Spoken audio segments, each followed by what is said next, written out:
Yeah, looks like they back for a fifth season, man. Who that?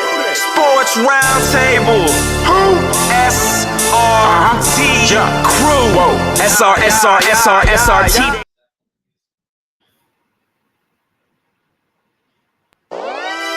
Brazy. Yeah, looks like they back for a fifth season, man. Who that? Sports Roundtable. Who? SRT Crew. Whoa. SRT. They got that realness flowing in they DNA. Damn you lame if you ain't tuned to SRT today. HO got that payload when he say so. What you betting on? Don't get mad at me on fantasy. Break up Kyrie LeBron. I be smooth as sports superhero Hancock in the mix. Deal will roll tide forever. Real talk, you know who he gon' pick. See where I be with SRT behind the glass. That G Money. Made with a strong. I never lose. 6-man elite. That's J Smooth.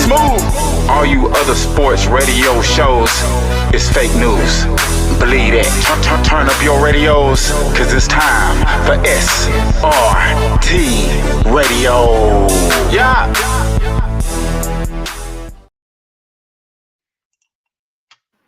What up? It's Sports Roundtable, and we're live from your virtual studios overlooking the virtual world. I am your humble host, H.O. from Bankhead. And of course, it is time for us to take you around the world in sports as we do it oh so elegantly and entertaining. As I have the usual suspects with me today in the far right, about to put his glasses on so he can see. Finally went to the Big Easy. Finally got him out. It is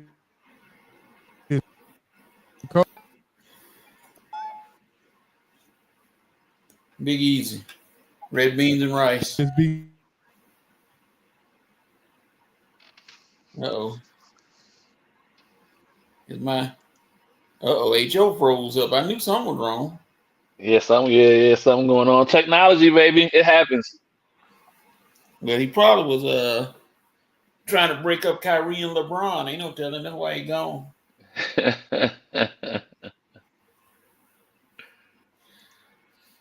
Yeah. Guess we got to keep the party going since HO is disappeared on everybody. Yeah. Yeah, so you enjoyed the red beans and rice at there you go. Yeah, there he is. I guess he back now. Yeah, this thing I gotta clear my cache or something. But we go rock and roll. My main man Ace is down at the bottom, as I remember saying. Yes, what's going on, everybody? Mondays, yes, yeah, we and before we even get this thing started, we make sure you like and subscribe to the YouTube channel or the Facebook channel. Like, subscribe, share the show, share it, let a friend, tell a friend to tell a friend that it's on and popping at 7:00 on Wednesday. Yes. I got a special birthday shout that I got to make sure that I do this right now. Shout out to one of our loyal listeners all the way from Louisiana. New Orleans, Louisiana. Miss Monique Harp. She has a young son that is a raising Cajun, a baseball player that could have been drafted in the 3rd round this year, but he knew his value, so he didn't accept the offer that the unnamed team was trying to give him. So he decided to go to school and build up his worth. And say, I'm better than that. I'm gonna go to college and show out and show you what I'm made of. So the team that wanted to draft him, that didn't want to come up off that paper, too bad for you. Or as Left Eye would say, sorry for you. Yep. Yeah, so shout out to Monique Harper for having a birthday on the 28th of July. SRT, birthday shout out to you. And our coach, she's from Louisiana, so she would love to want to know your take on your Big Easy experience. And I'm gonna throw it to you right now, Coach. There's a couple of people have been asking me, well, how did Coach like it? Did he like it? I said, well, I'll let him tell you himself. So, Coach, your Big Easy experience. I know one experience you didn't like was paying the bill for Hancock, but that is a bet. Otherwise, yeah. I get that on what they call. I get that on what they call the back end. And HO is gone again. He seems to be the Houdini popping in and out. Yeah. You gotta do something with his connection. Something going on. He probably didn't feed his hamster, and he ain't turning that wheel. That's what it is. Got to get a hamster food. I mean, you got to feed him at least in time before we get started and get the thing going. Let's see. Nobody in the comments just yet. I'm sure somebody will pop up. And HO there he is again. Yeah, I'm back. I'm gonna have to do something about this. But go ahead, Coach. Well, I was listening. I had to say it like my mama said. A clean plate is a happy plate. We'll leave it at that. Can't beat that. You start out, you get that first few bites in, then nothing better than the first bite, nothing worse than the last bite, because it's all gone. Wow. All said it good. All right now. Would you be returning? As sure as Peachtree go through Buckhead. And it does go through Buckhead. Yeah, it is.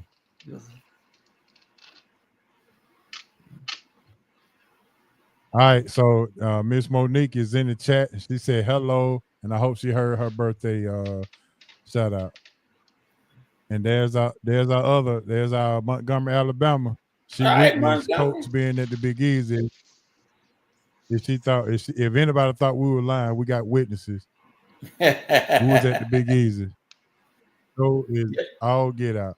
All right, Mr. Ace, give me your experience and your food experience as well, because you did not have the red beans and rice, but you was able to partake in something Coach wasn't able to eat. Oh, I got that basket, baby. That the shrimp and the catfish basket fried. Yes, sir. And it did what it needed to do. So definitely enjoyed it and definitely will be back. As you always say, two bites to get one down, right? You wasn't lying about that, because I wind up. I don't always. I'm a little greedy, so I always don't have. Sometimes I don't have enough to. I take care of all mine right there at the table, but to that point, I wind up taking a little small basket home. So. Yeah, I remember that. You almost left, and Hancock said, "Hey, you leaving?" Yeah, I know, man. You know how you get to talking or whatever, and then I was like, "Dang, if Hancock ain't catch it, I would have been mad. I would have got home and would have been like looking for that thing."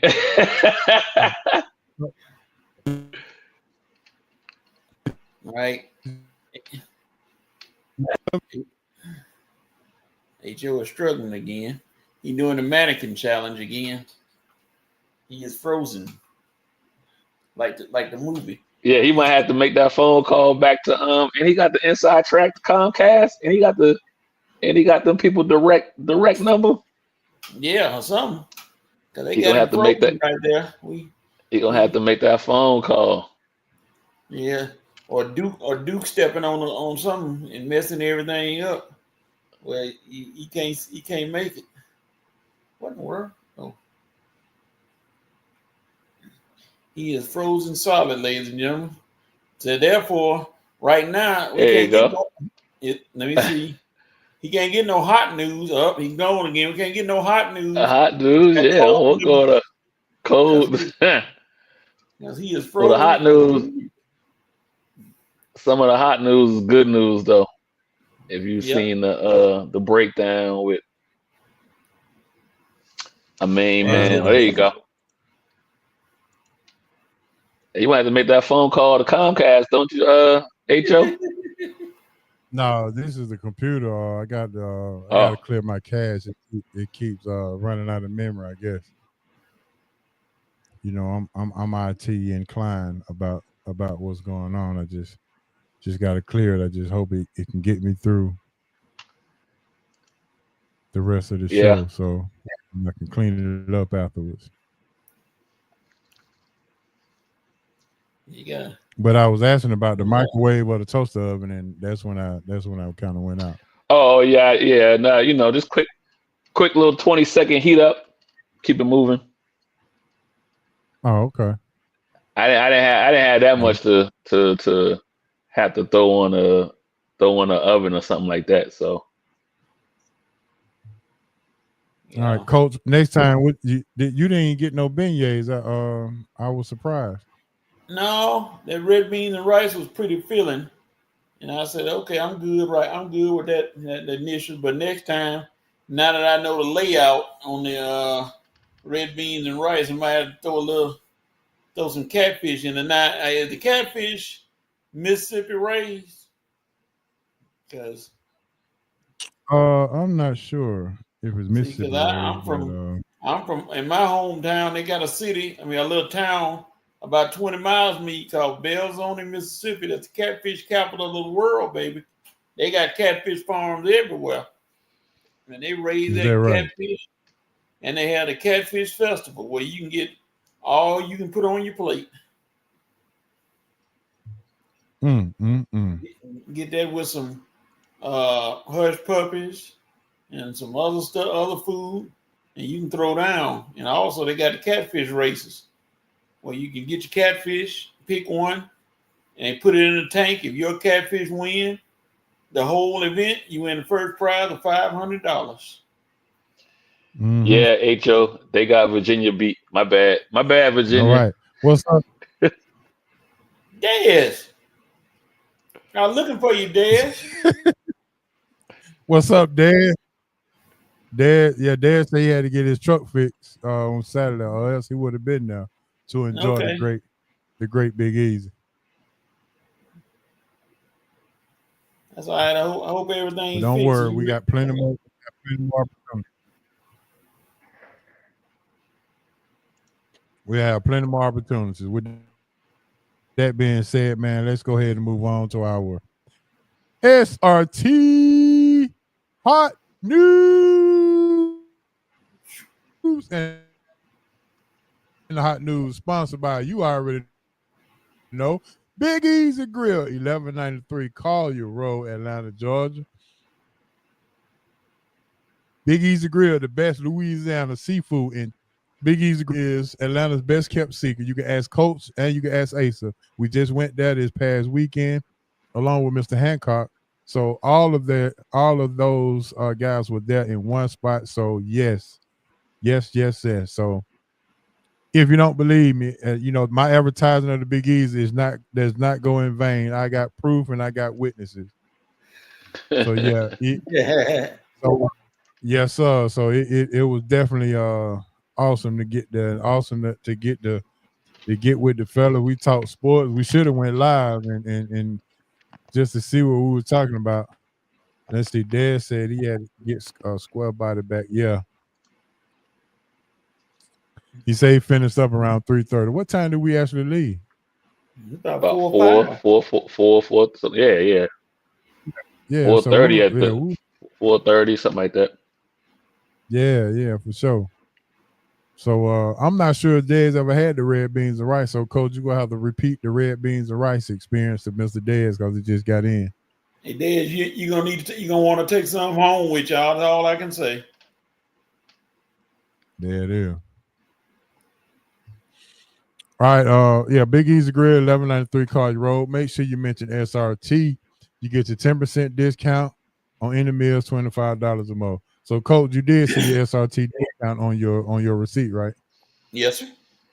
Once again, no lies were told. So, like I said, go to the Big Easy Grill and get your SRT discount. They go. You don't even have to wear your T-shirt. You can just tell them, listen, I listen to these guys on Wednesday. You can just let them know SRT, or you can ask for Nick or somebody in there. They already know how SRT is.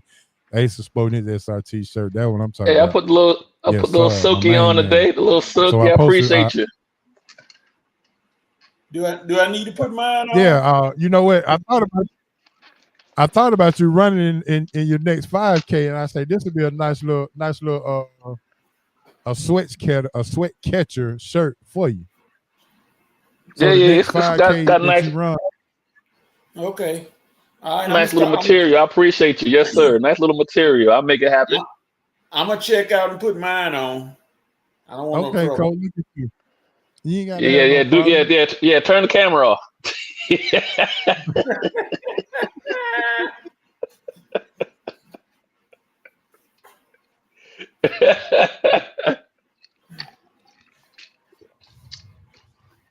Yeah, but nah, it's for all the listeners and people watching. Yeah, the shirt got nice material, so I appreciate it. Nice. This like you said, this will work out for one of these. I gotta look to see the next race I want to get into, but I'll definitely wear it. Now, is it your goal to do to go around the world to run in 5K? Is that one of your Now, goals, or my goal is to do all the races. So I've done 3 out of the 5. So there's the 3K or 5K, the 10K, then there's the half marathon, and then the marathon. So I got the half marathon and the marathon to go. all right? So Emory is having a Winship Cancer 5K coming up, I think, in September. Yeah, I think I've seen that. I might go ahead and just and jump on that. A lot of times I'll do those 5Ks. You do those. I'm also part of the Atlanta Track Club, but you do those races because sometimes you gotta, not sometimes, but they like for you to be able to qualify for the Peachtree Road Race. So You got to you do those. qualify for that? A lot of times, yeah, they want you to be able, and they want you to be able to finish the course in a certain amount of time. So even though you don't got to run it, you still got to be able to walk it and finish it within a 2-3 hour period of time. So for the runners, they want to be able to know that the majority of people can finish the race. All right, good deal. All right, so let's go ahead and jump into our first topic in our SRT hot news. Deion Sanders revealed this past week that he's cleared from the cancer Bladder cancer? bug. Bladder cancer, yeah. Got a new bladder and got the tumor removed from the old bladder. So I'm gonna go ahead and get your thoughts on, are you concerned about his health moving forward as far as coaching, or you think Deion is a trooper and this is just another stumbling block to add to his resume to show people that this is why he's good at what he does? A little bit of both, man. I was concerned. You're always concerned, when they start removing stuff. He had the issues with his feet and whatnot. But I'm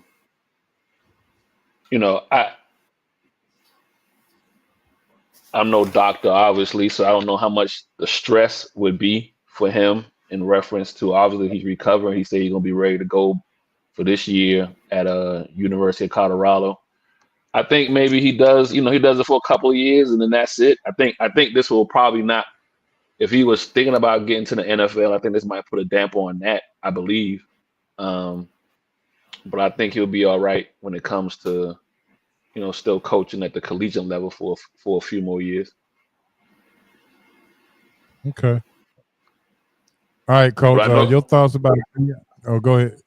Ace, no, I was gonna say, but I know, yeah, but I know just from experience, man. Once you have a serious medical health issue, it just puts a different light on how you view your remaining time on God's green earth. So, I think I read part of the article. He made the comment about how it felt. He had to, redo his will and have a conversation with his boys about the will. So I just think all those things, he probably has a different. I'm not saying it wasn't positive before, but I definitely probably has a different outlook and renewed vigor to what he wants to do in life. And I don't think it all now will revolve around football, in my opinion. Okay. Coach, your thoughts on Deion revealing his cancer situation and how he has successfully had the tumor removed. Are you concerned about his health, or are you concerned about what this could mean for the rest of the opponents that has to face Deion, as he's a trooper, and we know how battle tested he is, and could this be the next step in his recovery to prove to people that he continues to be a soldier, and maybe he coaches better, maybe he does what he needs to do, maybe he makes Colorado a super team and get 10 wins out of this team. So what are your thoughts on that real quick? Well, he got a clean bill of health, so that means now he can concentrate on coaching full time. And he just and quiet as kept, he just added Byron Leftwich as a quarterback coach. So he got a coaching squad over there. So this is what they might call the year of no excuses. And everybody's gonna be looking at him for the simple fact is no Travis, no Shedeur, no crazy Shallow. So now they're gonna really try to put the pressure on him, which is undue, but they're gonna really try to put the pressure on him so they can see if he can coach. Because all his boys gone, so now they're gonna be looking like, excuse me. I wonder what he's gonna do without Shedeur at quarterback. Wonder what he's gonna do without Travis playing both ways. Wonder what he's gonna do without Shallow. So he got something. He doesn't have anything to prove to most people, but the experts are gonna say finishing down near the bottom of the Big 12 is not gonna be positive for him. If he can make a run and finish near the top and get in a good bowl game, hey, project achieved. He got a team. He got two good quarterbacks now. That's gonna be an interesting battle with Juju Lewis and young man and the other quarterback. Who he gonna start? The one from Liberty, right? Yeah, Liberty.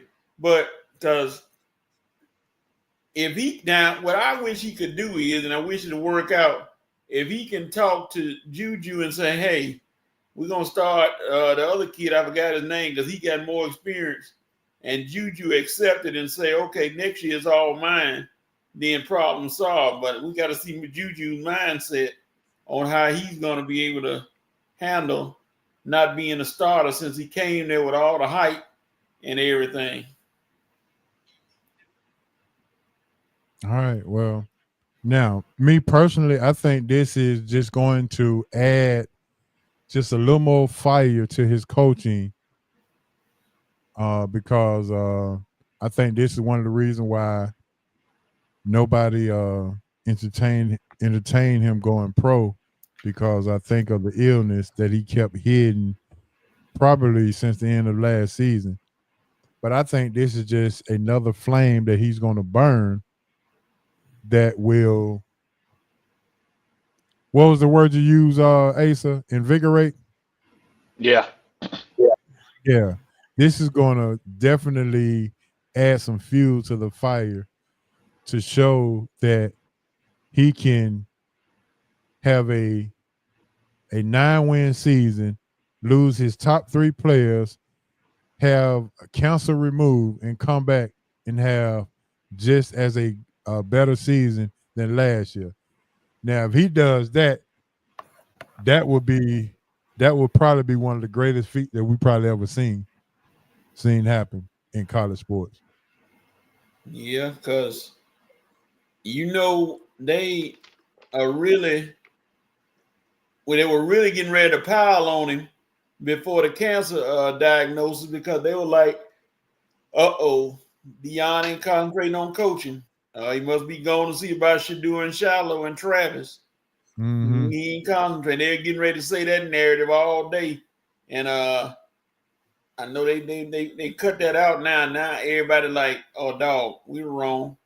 He's sitting there dealing with cancer. So now that takes a little slack off of him, but it's still gonna be some of those out there say he can't coach, when really he can. But we gonna see. Yeah, and It's Dez coming. make a good point. Everybody else, if it was anybody else, they'll get a pass for losing a Heisman, starting quarterback, a Heisman, and a Heisman winner.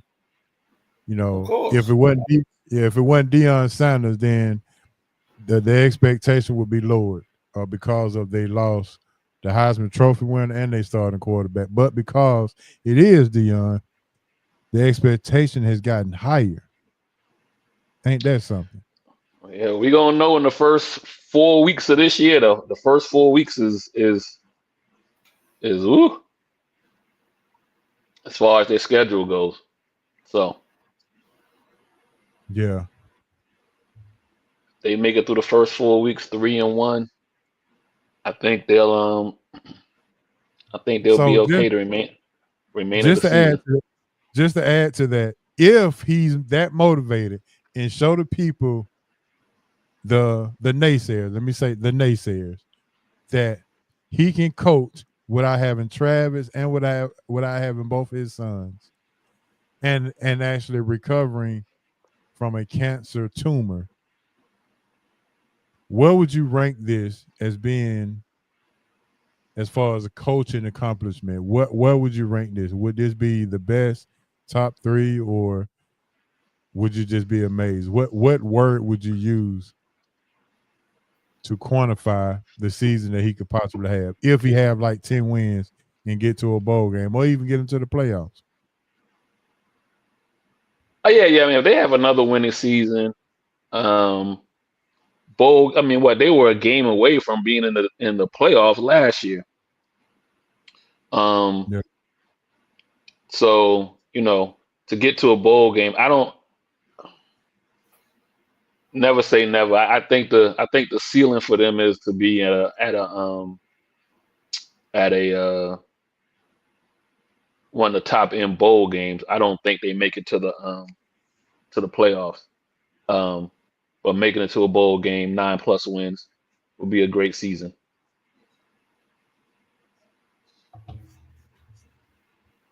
Coach of the year, comeback coach of the year. I don't know. It's comeback coach of the year for what they did last year. Yeah, I don't no. And I don't think, like I said, 9+ wins. Because what's going to hurt him when it comes to coach of the year is how good he did last year. So I just think they'll have a great a good season, 9+ wins, make a bowl game. I don't think they make the playoffs though. And then maybe that expectation is legit for the year after when it comes to the playoffs. He win 10 games, he the coach of the year though. If he win 10, all right, Cole. What'd you say? Do you amazing feat? 10 wins get him the coach of the win year. 10, go ahead. Yeah, that's gonna put him up there. And if he get 10 wins, and now if he make the playoffs, he automatically coach of the year. And I don't think there's any question unless one of those other teams just is sprinting through everybody. I think everybody got some challenges this year. The upper guys like Texas, Bama, Georgia, they got some challenges. So we might knock each other off, which may open the door for him. So, and God forbid he win a national championship. The internet might explode. If he ain't gonna win it, but if that accidentally happens, who knows? All right. Well, speaking of football, we're gonna move on to our next thing. Detroit Lions and the Los Angeles Chargers are playing in a football game tomorrow. Hall of Fame. Football is Hall of Fame game. So let me go ahead and give everybody a quick little lesson. If you are in a marriage, in a committed relationship, if you have a boo thing, whatever you want to call it, if you are together in some kind of capacity, football season starts Thursday and it does not end until February. So all the honeydew lists on Saturdays and the going to church late on Sunday, that's not gonna work. The honeydew list need to be done Friday evening. We're going to early morning search on Sunday, and the best suggestion I can give you is learn how to make some chicken wings or learn how to order in, because Saturdays and Sundays are going to be probably either at the Big Easy Grill or in front of the TV in the man cave. So, ladies, get ready to join your book club or make up with your girlfriend, something. Yeah, start. Hey, look, get your green thumb. Start your garden or start planting some flowers or something. But boy, it's finna get on now. But for all the females who love sports, then yeah, okay, cool. Then you understand what I mean. So go ahead and start getting all of your paraphernalia ready. Your hats and your little girly shirts and all that. Get ready to just let's get done. But yeah, you can go ahead and put that honeydew list and just throw it away right now, because if you didn't give it to them before Thursday, tonight is the last night for a honeydew list. I'm just letting you know now. So it is what it is. Fellas, do y'all want to add to that, or did I where a lie? Ain't that what they say these days? Where's the lie? You covered it quite well. Yeah, I ain't gonna lie. I'm about as from August until February. I'm about as single as a Pete Rose base hit. So hey, I'm gonna be able to do what I need to do now. I'm just hoping that somebody ain't watching the TV, and I'm comfortable. That boy say he about to sing it as a Rose base hit. God almighty. As a Pete Rose base, coach got bars. Right now, right now in my cave, I'm very single right now, so I can watch in peace. Even though, like I said, it may be an attempted invasion attempt somewhere, but no. Now I will say starts tomorrow from 7 a.m. to about 9:30 a.m. on Saturday morning. Maybe you can get out there and cut the grass together, wash the car, go fill up her tank or something like that. But once college game day comes on at 10 o'clock a.m., well, you know what? I take that back, because those are the times you got to place your bets in. You got to get your bets in on Saturday morning. So I take that back. So yeah, you got to take that and run it through the little car wash up the street and just run it through there. Hope you got a membership. Just run through there, get on to the house, and put your bets in, and let's go. Or get up early in the morning and cook breakfast for everybody and get it out. Yeah, the way. there you go. So get it on out the way. Yes, thing. sir. Hallelujah. That's for sure. Yeah. All right. Let's see. We got football tomorrow. All right, fellas. What are you expecting to see tomorrow from the Chargers and Detroit? The Hall of Fame game is vanilla. Vanilla from Detroit. Vanilla from the Chargers. I wouldn't be surprised if Detroit on the defensive side maybe get a little bit more run for some of their defensive players that have been out, because of injuries from last year and probably need a little bit of run maybe. But the Hall of Fame game is really vanilla. It's going to be second and third teams trying to win a spot. Yep. We just gonna be happy to see people getting hit and tackled. That's it. You're gonna see your future Instacart and DoorDash drivers. All right, so real quick, our baseball trade deadline. How from 1 to 10, how much do you miss football? With 10 being, I'm so ready for it to start. I wish it started tonight. To 1, I can wait a whole nother off season. No, 8.5. 8.5. All right, Ace. So what about you? Yeah, I'm about with Coach 8.5 because preseason. The first, but they playing only playing three. They only play 3 games now. Preseason, only 3 games. So I'm like, listen, Yeah. when is they? so whoever your team is, We you got kind of 1 want. month. Yeah, so whoever your team is, you kind of want to watch maybe the last preseason game, just because that's when not the next to the last preseason game, because that's probably the game where you're going to see the most starters play for a half. And then I'm ready for week 1. So I'm with Coach 8.5, just because these first couple of games you see are going to be so vanilla.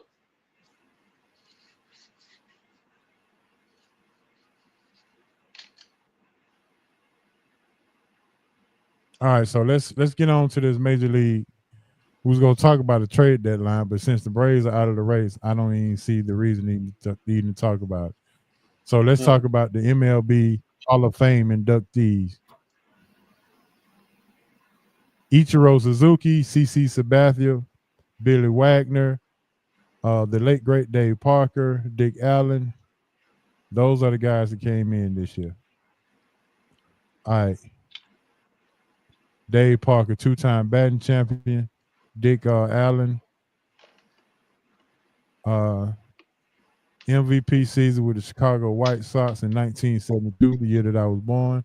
Billy Wagner earned his stripes, pitching for the Braves in Houston, and CC Sabathia, Cy Young won with her with the Cleveland Indians, World Series champion with the Yankees. He's a member of a 3,000 strikeout club as well. And what more can you say about Ichiro Suzuki? He's the first Japanese? Yeah, unanimous election. 393 out of 394, just 1 vote shy of being unanimous.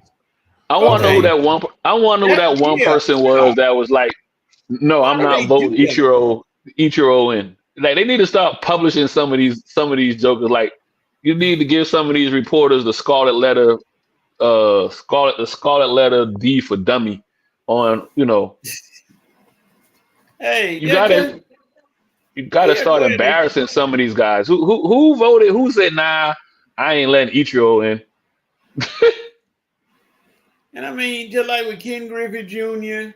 and I think Derek Jeter and some of them other guys, one person decided they wasn't gonna vote, just being like the old folks said, contrary. It's a way to find. I wish they could, like Ed said, find out who it is, because then HO, they can be persuaded, don't you? Yeah. It's an easy way to persuade you to vote. It don't take much. Right here. But I'm trying to figure out what are you getting? What are you getting away?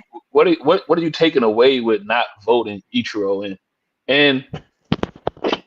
And in this era of the Baseball Hall of Fame, when you have a generation of guys that you're probably not going to put in because of the whole steroid scandal, Ichiro's one of those guys where it's a no doubter. Check. I don't even look back at none of his stats. Check. He was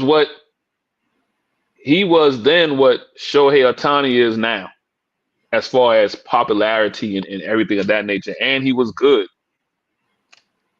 So I want to know what the hell your standards are to not vote this guy in. Well, I tell you what, we know for sure it wasn't somebody from Japan. No. But hey, I said,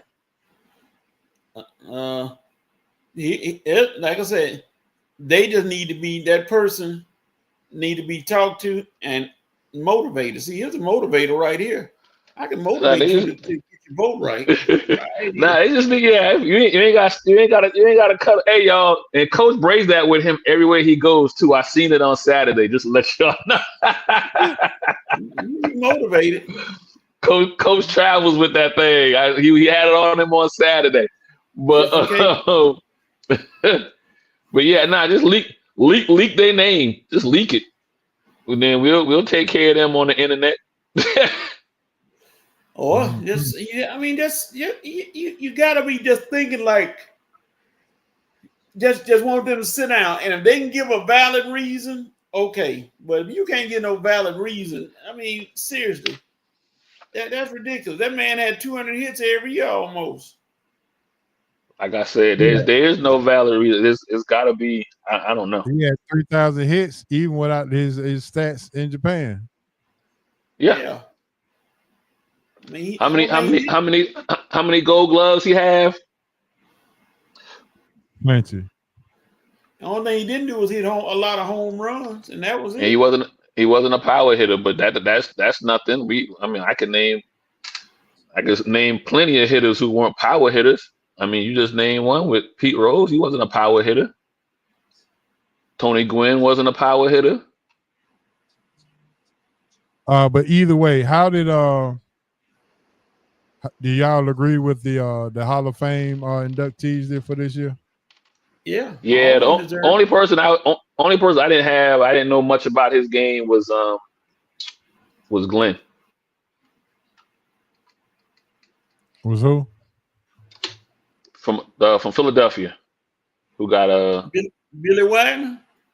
No, Wagner was at Houston. Who was Glenn?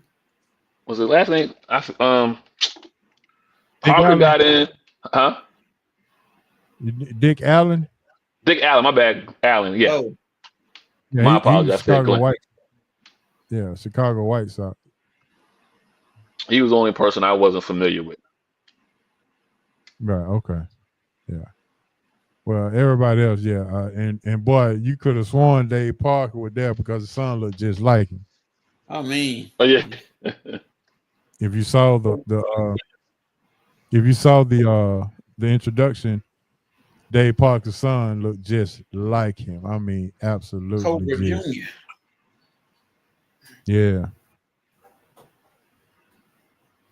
So I'm glad that made me feel real special to at least know everybody except maybe Dick Allen.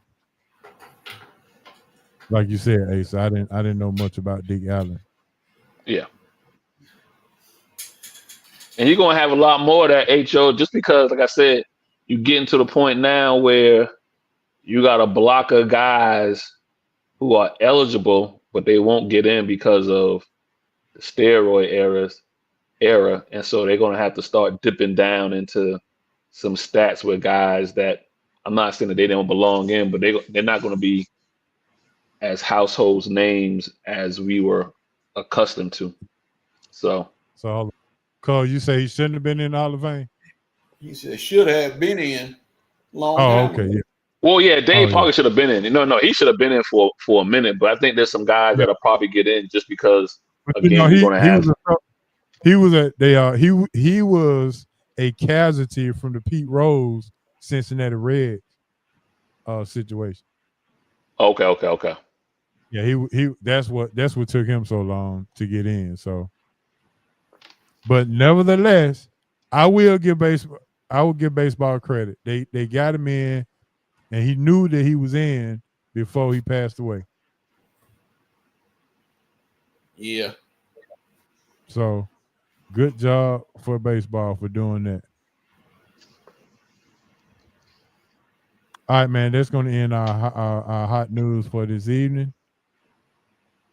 And thanks for Big Easy Grill for making that thing happen for us. 1193 Collier Road, Atlanta, Georgia. Please go over there and visit Big Easy Grill because it is all of that and more. I'm trying to take this tick off.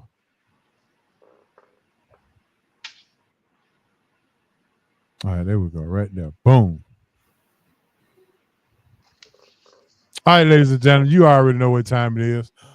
Football starts this Thursday, but guess what started last Thursday? The NFL training camp. And we got my main man coming on, letting us know what went on in the training camp with the Atlanta Falcons. Here's my main man. They call him They call him Mr. 15K. My main man, Smitty Smith. What going on, Smitty? Hey, what's good, H.O.? What's good, Asa? What's good, Coach? Birthday, Smitty, man. what's going on? What's going on, sir? Man, Hey, yeah, Smitty, yeah, we man. got- I'm getting on up man, that let's hill, give Coach. Smitty a happy birthday, man. Come on. 46 years big. Let's get it, baby. Yes, sir. Smitty Smith. Hey, man, I'm thankful, man. Look, I've been through a lot, you know it, and Yes, sir. just like you, I had those same health issues, so I know exactly what you was going through at that time. So I stayed prayed up with you, man, because I know how it is to go through that. Well, but before we even get started, let me apologize because Coach paid off his bet to Hancock at the Big East Grill. We went there Saturday, and boy, we had a blast of a time. And Coach had some red beans and rice, and he almost got stuck in the chair because we could barely get him up out of there because he said the only thing he was missing is some cornbread. I say, Coach, just because you from Mississippi, everybody don't sell cornbread now. But he did enjoy himself, and I think it'll be a great, great situation. Now, I told you, Smitty, that I need to get all of us at the Big Easy Grill and just do one big blast of a show.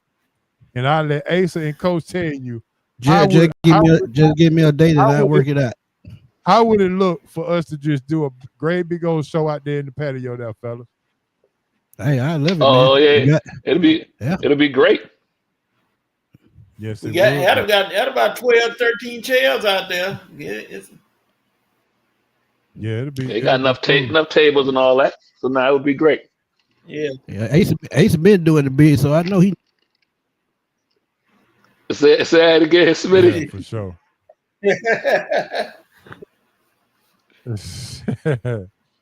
All right, well, so let's go ahead. Well, but before we even get started, we talked about Deion Sanders earlier, Smitty, and I just wanted to get your take. You done been through some health issues as well.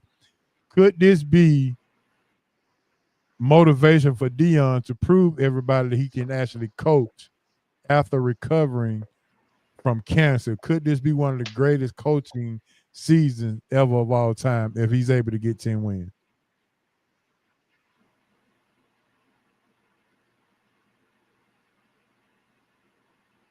Smitty, you on mute. You're on mute, Smitty. Can you hear me now? Oh, there you go. Yes, sir. Yeah. I was saying, I just think if you can coach, you can coach. He's been going through health issues for a while now. With the feet issues, now it's bladder cancer. Actually, I think it's going to motivate him to be a better coach and probably a better person. Because sometimes health scares they can push you into changing who you are. Now I know he believes in what he believes in, but sometimes his ego gets the best of him. But this is just God's way of humbling him. So if he does get a 10-win season, it's probably going to be because his recruitment. And like I said, if he's that good a coach, it's going to show. And if he can get a 10-win season, it means he's only going to get better. So I health scare, man.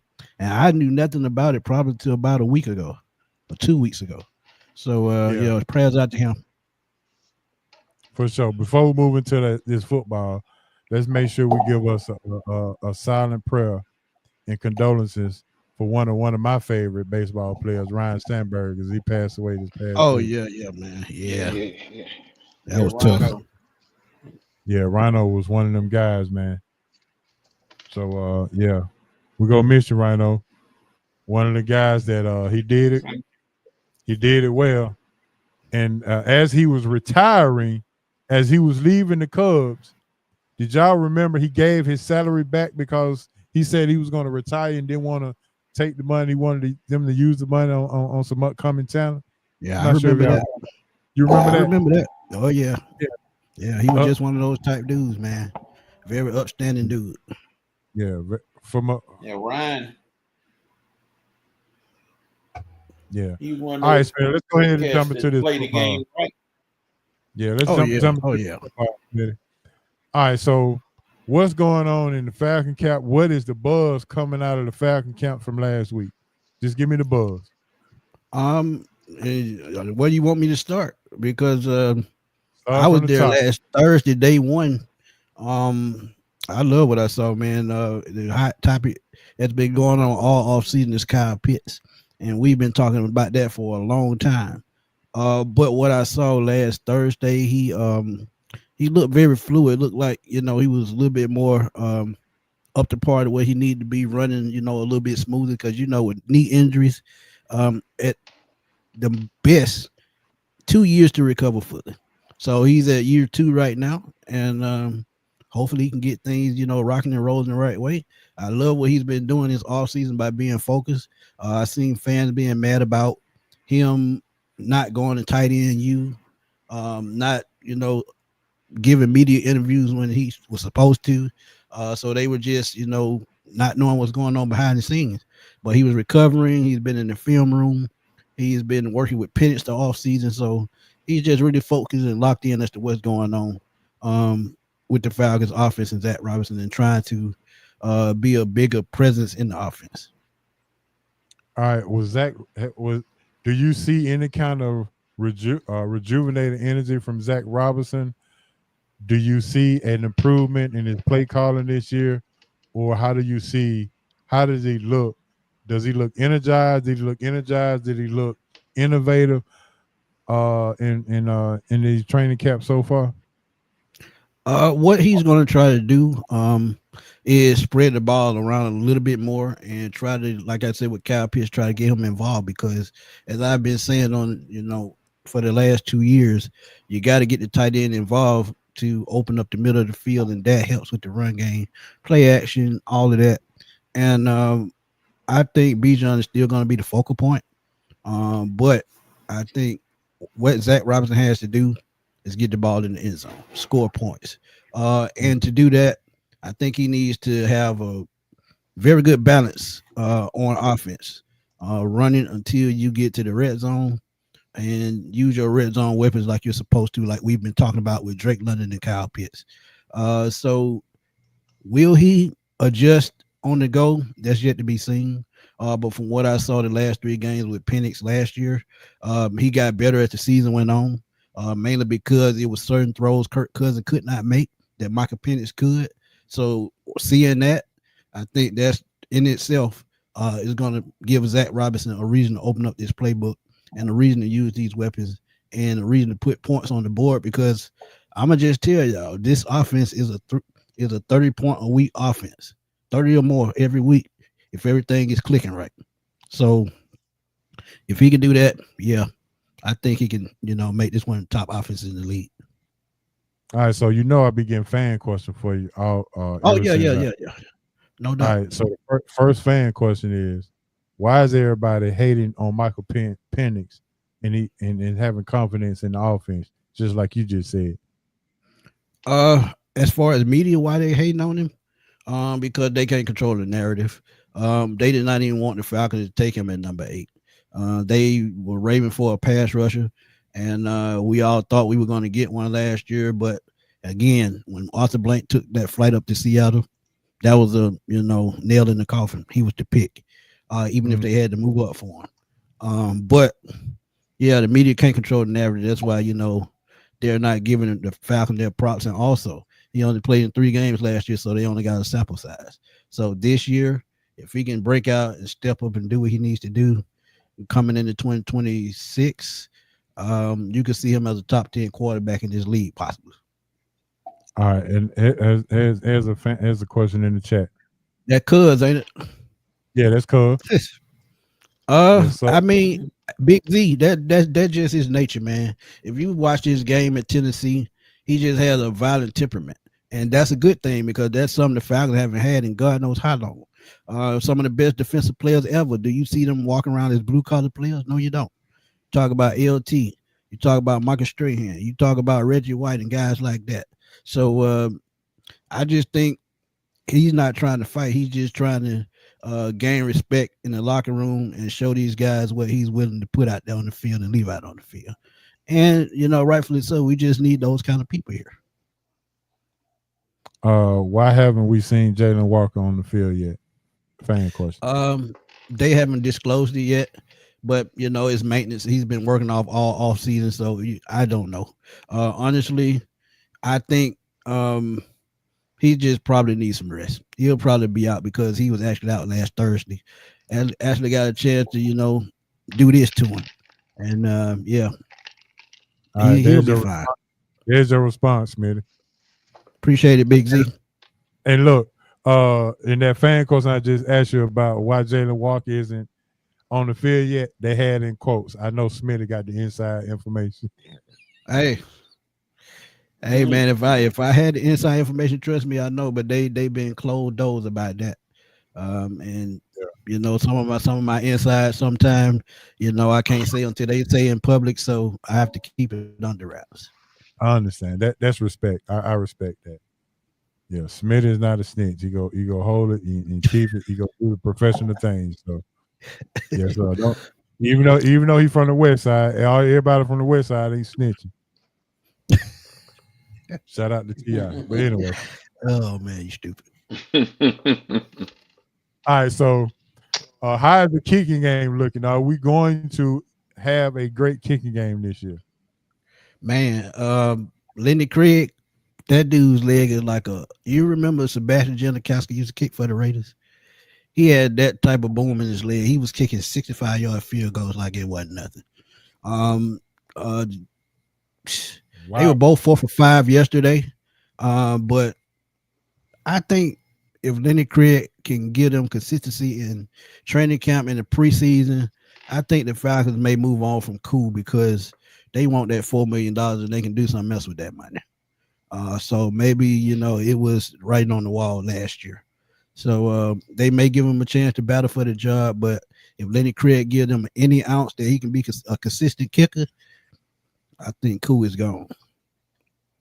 So they won't take time to talk to that young hoe. So they won't take. Yeah, I think that young hoe too pricey. Yeah. All right, another fan question: Is Arthur Blank scared? Is Arthur Blank scared to bring Christian Wilkins here to Atlanta? I wouldn't say scared, but I just don't think with the media attention that he's getting, I don't think they would, even touch that with a 10-foot pole. Me personally, you probably saw the video that I put out. I absolutely think it would be a good fit because you get a veteran that's an interior edge rusher, guy that can get up to the quarterback from the interior of the line. Now, what went on with the Las Vegas Raiders, I read into it. It was actually weird, like they said. But honestly,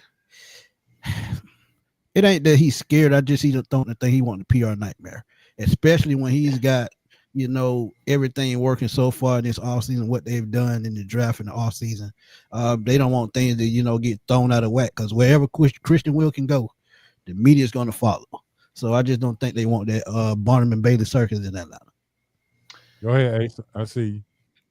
I don't know why people. I've been kind of watching certain stuff. I don't know why they don't want to use the word sexual harassment in the workplace because that's what it boils down to. So yeah. I like it's not even about a homophobic thing or whatever. I just don't know why they don't want to use those words. Maybe because it's still possible legal matter, or whatever. But that's what it boils down to. If I invade anybody's space at any job, they're gonna get rid of me. Right. Whether it's a woman, whether it's a man, whoever. If I invade their space, especially if you've already been warned about it. Maybe I invaded your space and wasn't aware that I was invading your space. But now that you've been warned about it and you do it again, I mean, it's just it is what it is. It's sexual harassment. Right. Period. Yeah. Right. And I don't know. Yeah, you tried it. So go ahead, Coach. I said you tried to invade space Friday, Saturday. I took care of that. That ended real quick. I was going. What you gotta do. Whatever. Hey, what was walking across that parking lot? I would have been okay. The fan group would have been okay.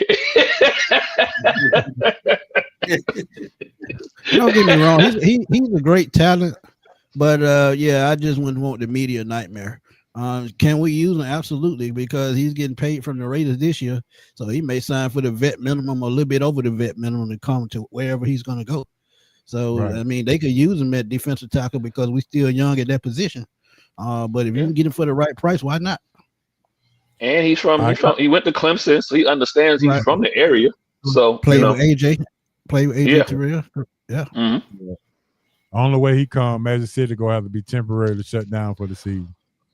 I don't think Magic City's the problem. They ain't got to worry about that. It's the other thing on Peachtree Street he might have to worry about. I think he'll be hanging out at Piedmont.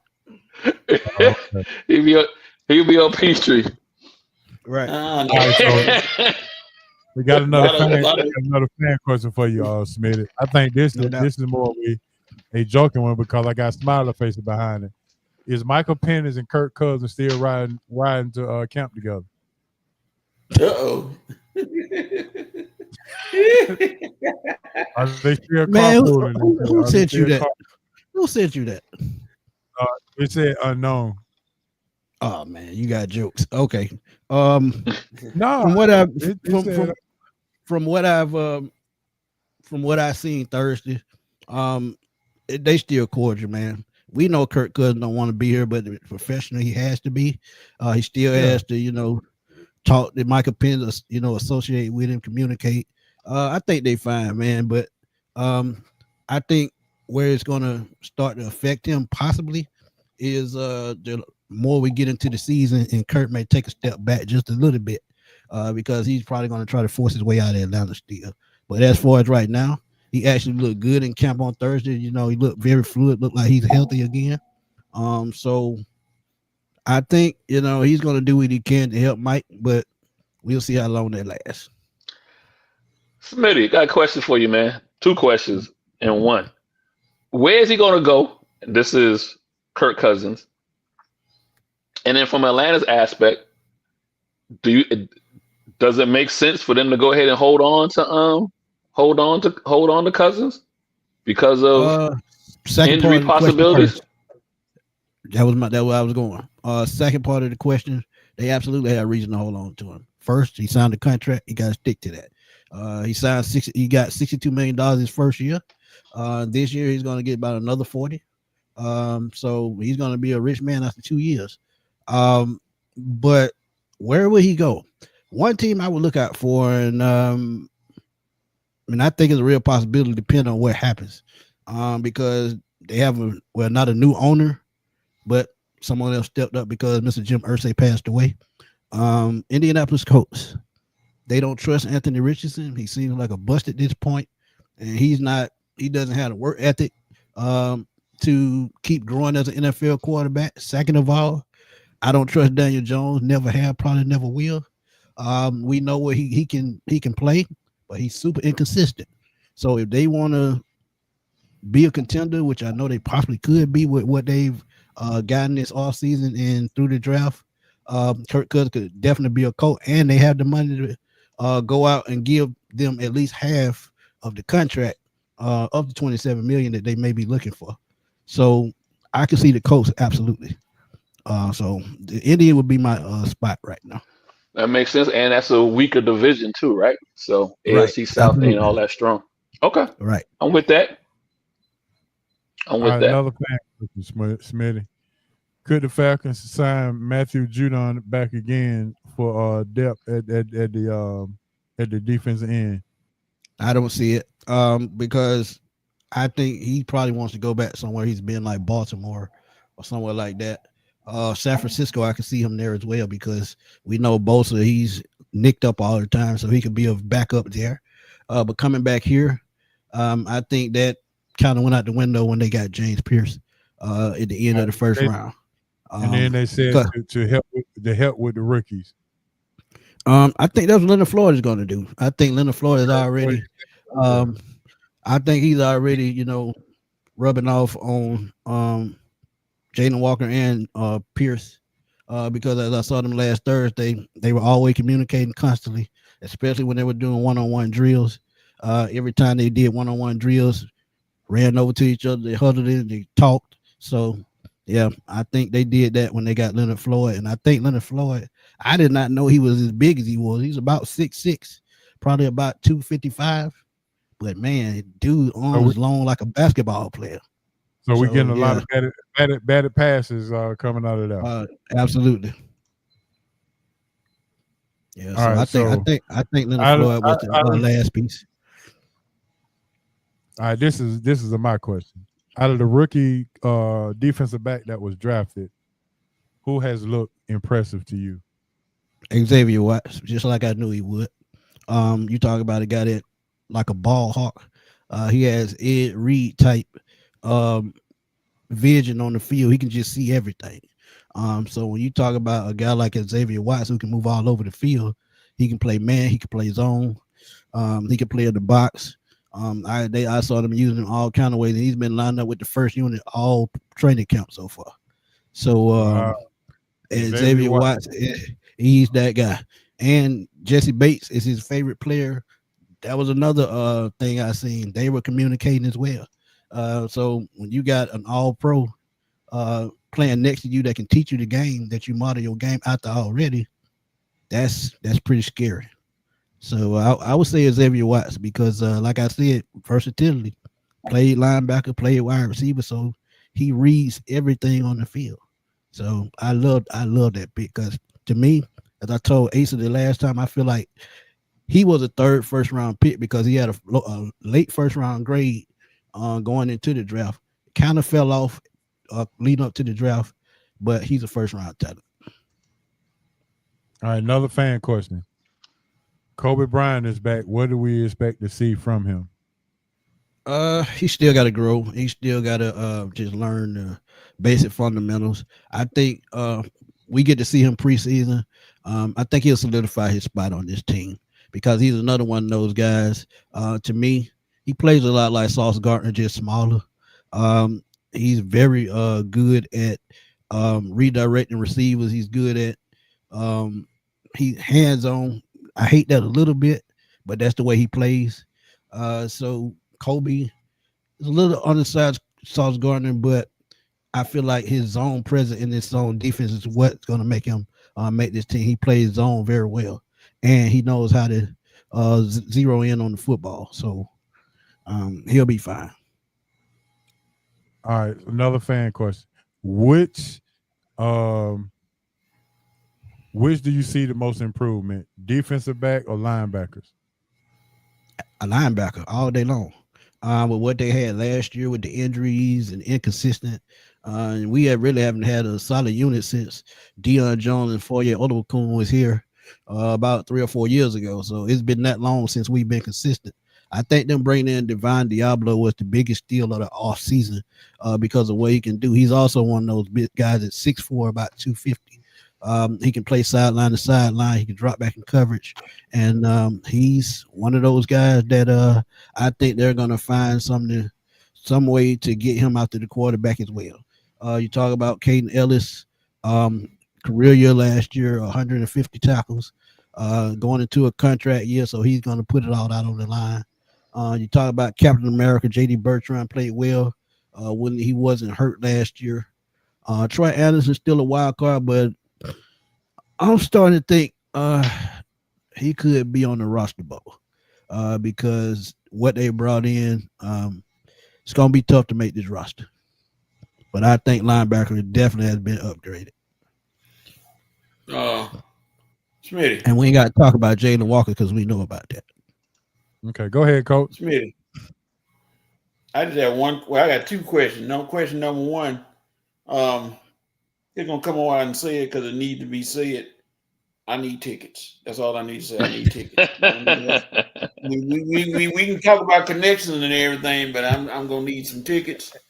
And if you can't get tickets, well, I understand. Just the next time you come on a show and you see something like this looking at you, don't ask questions. Don't ask questions. It'll find you before you find it. No, I'm serious. Do they make Bijan a serious part of the passing game? Will they throw more? Absolutely. He's already a major part of the game, and as I talked about Kyle Pitts and these receivers, he's going to be part of the pass game as well. So you have to factor him in. You talk about a guy, screenplays, wheel routes. He's good at all of that. And when you talk about red zone targets, he could be one too. So Bijan, to me, after last year getting almost 2,000 yards from scrimmage, I'ma just tell y'all, and I've said this before. Y'all know I'm bold, and I say whatever comes to my mind, but I see him as an MVP candidate this year. All they have to do is execute. If they execute like they're supposed to, MVP candidate easily. So that was going to be one of my questions before you got out of here, Smitty. So I've been watching, them talk about training camps and kind of having rating teams 1 through 32 and whatnot. And I consistently see them having Atlanta between 19 and 25, typically more toward the 25 than the 19. Right. But you being out there live and kind of knowing, and get it. I know we all homers to a degree, but where do you see the Falcons being ranked, before the season starts? I'm gonna start in the 15 range, and the reason why is because I see what they were last year at 6-3, first 9 games. Then the injury to Kirk Cousins occurred, and they fell off a cliff. So if you go back to the 6-3 start, they were consistent on offense, they were attacking on defense, but Jimmy Lake, when he took over full time before he got taken out for those 4 games, he didn't execute on defense properly. And now I see with Nate Ollie, who they brought in, remember him from Indianapolis a couple of years ago. He was one of those guys, one of those coaches that likes defensive end by committee. And what I mean by that, he coaches the entire group. He just don't take time out to work one person. He had 67 guys 3 years ago in Indianapolis that had 7+ sacks. Think about that. And now the talent that they brought in with Jalen Walker, James Pearson, what they have in Ebiketie, D'Angelo Malone could possibly rejuvenate his career. Leonard Floyd coming in, a veteran. So when you talk about speed guys, you give Nate Ollie, who's an aggressive coach, speed guys, they can call some what on defense. And then you have an all-pro in AJ Terrell, all-pro in Jesse Bates, and you have a guy like Xavier Watson, who I was just talking about. And I haven't even got to the nickel position. Yeah, we talk about D. Alford and Clark Phillips, but Billy Bowman is that dude. Billy Bowman is built like a linebacker. This is a big dude. So when you talk about physical, fast, this defense is going to be ready to go week 1 against Tampa. All we have to do is make it through preseason healthy. And when you talk about having defense and improved defense, I think they've done their just due improving this team on the defensive side of the ball. And remember, they lost Grady Jarrett and everybody panicked about it. But with the way Rook has been playing the first couple of days in training camp, pushing the pocket, getting after the quarterback, they made the right decision. So defense is going to be the reason why I think this can be a top 15 team right off the bat. And by mid-season, if everything is clicking like it should, they could easily be a top 5 team. Okay, Smitty got strong words for the Falcons. I like that. Got a fan question for you. Go ahead. Let me read this. With the NFL going more to a 2-back system, could you possibly see the Falcons 2-back system being top 5 in the NFL this year? Like a Freeman Coleman 2.0 version, but better. Absolutely. It's going to be better. I've compared this team to the 2016 team, and the two running backs on that team, these 2 running backs are 2 times better. And there's no disrespect to Devontae Freeman or Tevin Coleman, but when you talk about what Bijan has done the last 2 years, then Tyler Algier putting in his 2 cents, this is one of the better running back duos in the league anyway. Then you talk about receiving. You talk about goal line. They can do it all. So I can see them, but they ran a lot of two back last year. They just didn't do a lot of it, but they done it. But I can see them doing it more this year because, like I said, he's going to open up the playbook. And when you have both of them on the field at the same time, it's hard for the defense to adjust as to who is going to get the football. And it's a good problem to have.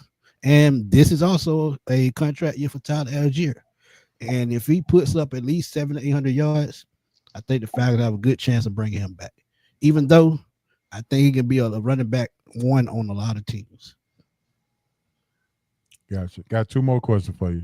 This one is okay. It says with Michael Penix having high expectation this year, and with the running backs and all of the weapons that the Falcons have, with the most improved with the improved defense, which side of the ball do you think would be better, the offense or the defense? That's an excellent question. I would say the offense, only because I still think the strength of the team is the offensive line. The offensive line is the bread and butter of this team. And why? Because we talk about the running game with Bijan and Tyler. They control the line of scrimmage. You win the game in the trenches. And if they control the clock like they're supposed to with their run game, Michael Penix's job will be much easier. Also, you talk about having veterans in the right spot. Bringing back Ryan Newsell at center, it seemed like a mistake. But when you have veterans all around him, they're going to support him and keep building him up to be a pretty good center. If you saw him play those 3-4 games last year in the absence of Drew Dahlman, he stepped up to the plate like he was supposed to. He did his job. And, this offensive line is definitely still the bread and butter of this team, especially with those running backs. And I talked about Caleb McGarry being a little bit worried about him protecting Penix's blind side. He played better last year at that right tackle position, and he's played pretty good this year. So he's in the contract year as well. So I think he sticks around for a while because he didn't go anywhere. He came back on a lesser deal on his last contract, so I expect him to do the same to keep that camaraderie going. So I say my last question for me. Gotcha. My last question for me is, where does DJ Chark fit into the scheme and in the receiver spot with who just got hurt? Darnell Mooney. He's hurt, but he's more resting right now because he has a shoulder strain. Yeah. He's hurt, not injured. Yeah. Okay. So DJ. Well, he fits. I'm gonna be honest. It depends on if he makes the team, because this is one of the positions they're very, very deep at. You talk about guys like Casey Washington, who played last year, suffered a concussion, so he missed time toward the end of the season. You still have Chris Blair, who spot started the last 2 years. We know about London and Mooney. And Mooney, to me, is a little bit of a wild card. Yeah, he almost had 1,000 yards last year, but as I watched him, and I was there at training camp when he actually injured that shoulder. So you talk about him. So you bring in Chark, a former 1,000-yard receiver as a sophomore and second year in the NFL. But he's battled injury the last couple of years. But where he would fit, I think he would fit more as to what Ray McCloud is doing. That's that number 3 to 4 receiver. He would be a deep threat. He's a good run after the catch guy. He has solid hands. But in this offense, I think he'll be more of a vertical guy, take the top off the defense. Because remember, coming out of LSU, he ran a 4.3, nearly a 4.2. So he still has that speed. So he would be one of those vertical threats. That Michael Penix probably would need him, probably would love. But one person I would love y'all to keep an eye on if it happens, Jalen Polk. They're up in New England talking about he's a roster bubble, which I don't understand. If he ends up being on the trade block or he end up getting cut, trust me, he's going to find his way to Atlanta because he's Michael Penix's former teammate, and he would be very, very comfortable in this offense. But DJ Chark to me would be a vertical threat. All right, there's a fan question in the chat right there for you, Smitty. Big Z, they say he's recovering real well, man. He's showing power. He's getting off to quick starts. He's getting confidence in that knee. So he's going to be ready come preseason, and he's been recovering. The good thing about him, he didn't really suffer a full ACL tear. They just kept him out for precautionary reasons. So he had a lot of time to rehab, and they say he's right up to where he needs to be, and he should be ready for preseason in a couple of weeks. All right. Anything else we need to know about coming out of training camp? I know that the Pope thing was hot, but anything else that we need to know, or anything else that we need to be on the lookout for?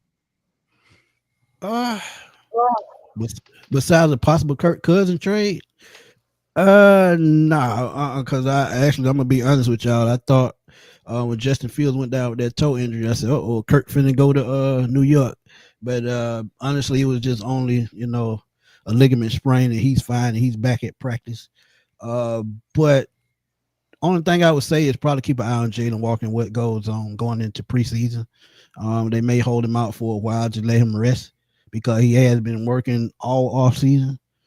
So just keep an eye on Jalen Walker, man, and see where that goes. Big Z, I appreciate you, man. Yeah, I got one more fan question just popped in okay on my phone. If the rookie defensive ends have a productive season, could this open up the floodgates for defensive ends to want to come to Atlanta and play in this scheme?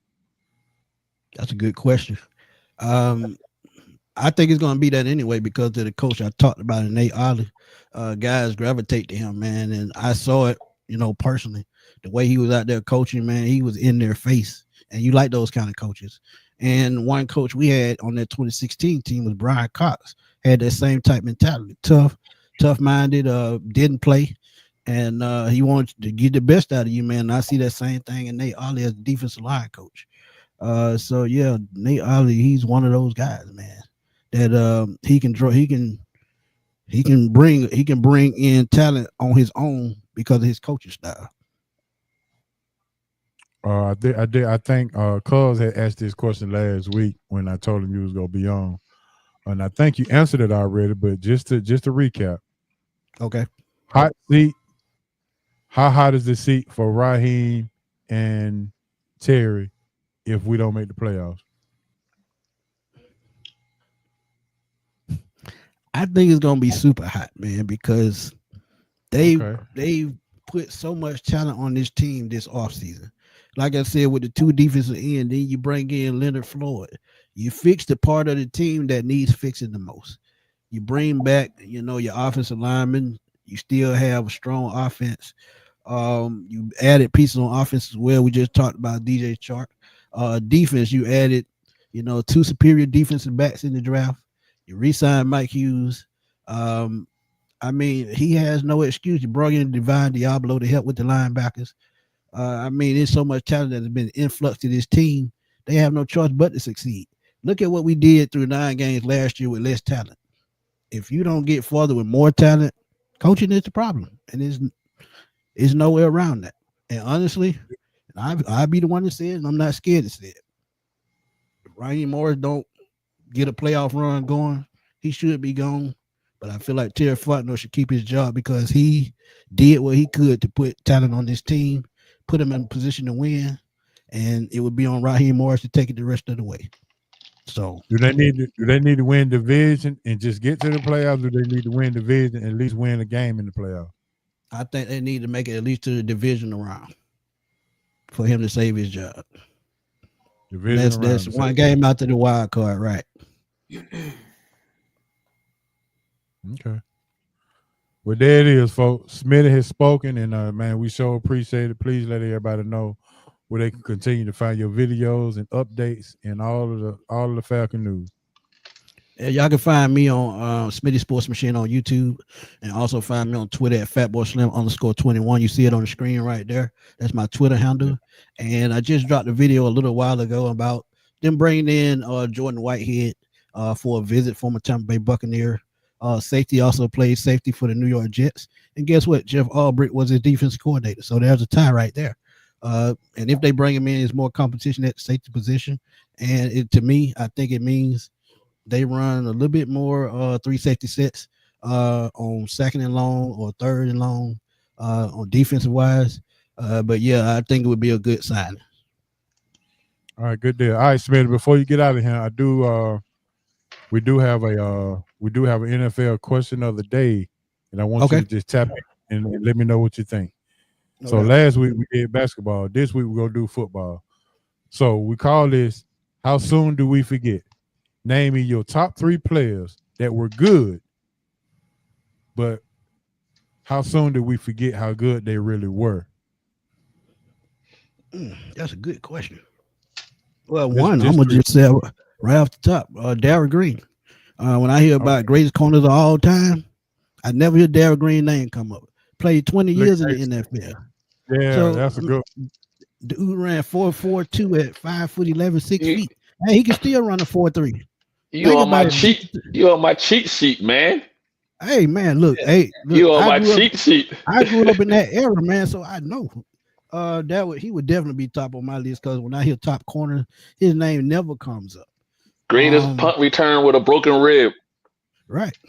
And I'm gonna go with my main man, John Abraham. He's another one. Played in Atlanta 6 seasons, man, has 133 career sacks. Jerry Allen has 136. He's getting into the Hall of Fame this year. And Abe should have been in 2-3 years, maybe longer than that ago. So, media perception is everything. So I go Abe with number 2. Quarterbacks. God rest his soul. I'm gonna say Steve McNair. When people talk about African American quarterbacks, they never talk about Steve McNair. And Steve McNair came out of HBCU. How many quarterbacks do come out of HBCU these days? And we talking 30 years ago. So I got to give Steve McNair his credit. 600 yards a game at HBCU. Right. And finished third in the Heisman. I was about to say, and he made a Heisman run. He made a Heisman run that year. Right. And everybody was like, well, that's HBCU. I was like, okay, we'll cut it in half. He's still throwing for 300 some odd yards if he was at a D1. hey, sir, I don't even argue with them about that no more. Because guess what? Deacon Jones, Walter Payton, Jerry Rice, all those guys went to HBCU. So, I'm from Charleston, man. And so when people go to Charleston, they be like, just real quick, and they be like, man, how? Because we don't have a professional team. So when folks are like, well, how did you become a Washington fan, or how did you become a Minnesota fan, or whatever fan that the people, that you may be, it's because somebody in our family went to an HBCU, and so we followed them there. And then when they made the league, that became our team. And right. So, so you mentioned all those guys that went to HBCUs. That's how you become a Minnesota Vikings fan in Charleston, South Carolina. You know what I mean? Because there was somebody there that played at one of the prominent schools. So absolutely. All right, Smitty, that's all I got for you, bro. I appreciate that, man. Maybe y'all do a poll. Maybe I'll do a poll question on the video, or maybe we can do it together. How about that? Yeah, throw it out there, man. Just text me and I hook it up. Okay, good deal. All right, man, Smitty, I so appreciate it, man. We'll talk to you soon, bro. No doubt. Great job, I'll talk to y'all soon, man. Appreciate y'all. All right, bro. No problem. He's still there. And now he's gone. There you go. All right, man. You already know. Smitty Smith, yes, sir. All right, man. Let's get into our baller buses and boy stuff. I just could not wait to get into this. Uh-oh. Baller buses and boy stuff. Here we go. All right, go ahead and put your ballers and busters boy stop in the chat because it is time to get down with the get down. All right, I'm gonna go ahead and start this thing off with the ballers. My baller this week goes out to Bryce Harper for telling the commissioner where to go shove it. I am all the way with Bryce Harper standing up for the rights of the Major League Baseball Players Association. He coming in talking about they want to put a salary cap. Listen, man, it's been this way for years. Don't start this crap now. Come on, man. Y'all tripping. So that's my baller. Bryce Harper. Even though I don't like the team he play with, but you still my baller. All right, go ahead with your baller, coach. I'm gonna go with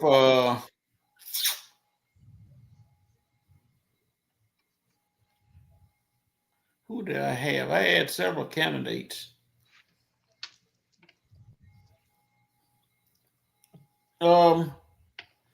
Yeah. I was gonna go with my favorite WNBA player, Nafisa Carrier, after her week she had. And it's always nice to look at on the TV. You want to go beside that point. But come back to me. I had one. I just gotta remember. Go to Asa. All right, Asa, what you got? I'm gonna invite Miss Collier to the Big Easy Grill while we there one day. You don't want to do that. You don't want to do that. You won't be singing no more, will you, coach? Not at all. All right, Asa, what you got from the part?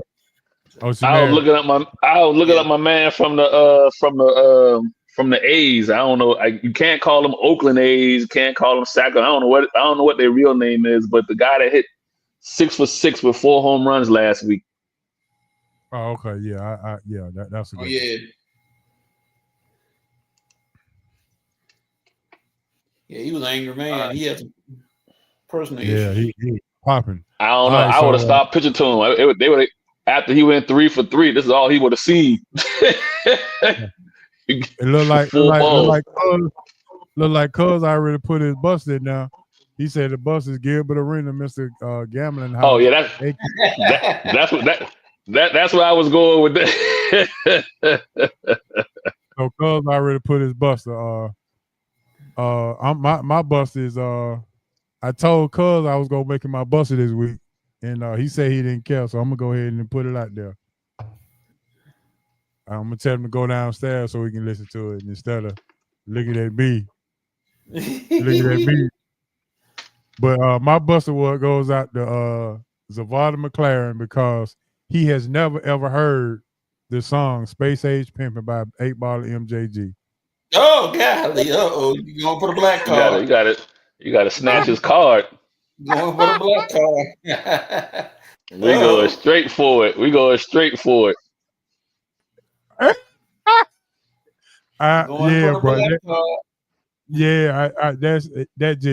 It took me out. All right, Coach. What's your bust?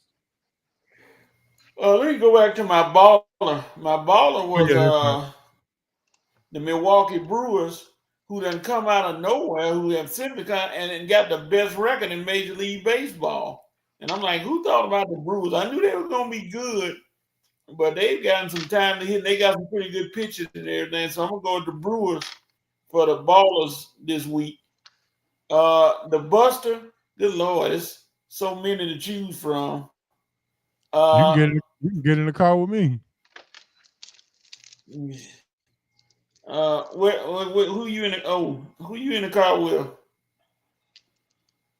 I just told you. You just said, "Oh boy, they didn't know who Space Age Pimpin' was." No, I ain't gonna do him like that. I'm gonna go with and it's an unfortunate Buster, the clown who went up in New York and did that shooting. I'm gonna go with him because this dude went in there and shot those people.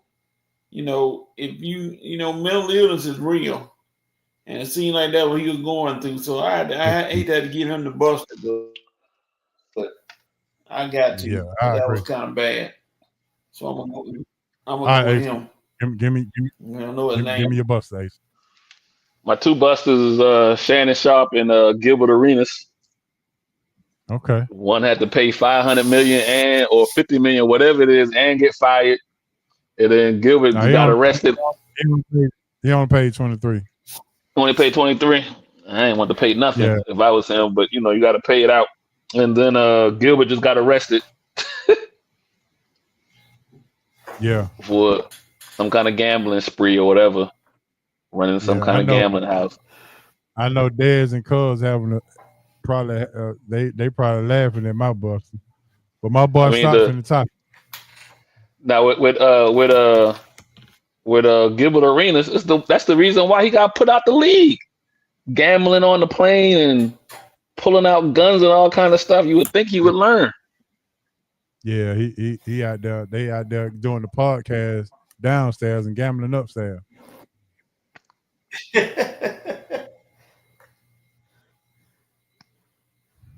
Mm-mm-mm. No, he didn't go to I'll Be That. Okay, well, you finna be a boy stop again, because not only does he not know, never heard of Space Age Pimpin', he said 8-Ball MJG was from Oakland. That's a boy stop for sure. Oh, Yeah. dog, he in trouble. We taking the card and you on 5-year probation, dog. I was just gonna give you 1 year probation. You're on 5-year probation now. Yeah, that's crazy. I went to American Deli for lunch today, and I had a young man had that anklet bracelet on. We got to give him that anklet bracelet, HO. I told him how to get some history lessons about this, because that's unbelievable. Ain't no way.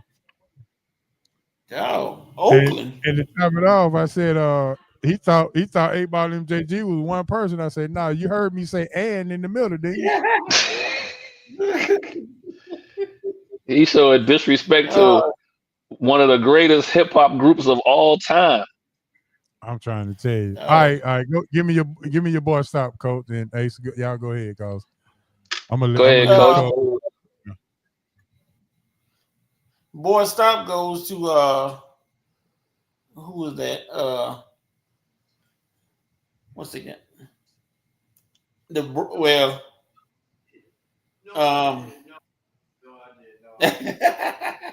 I hear him in the background.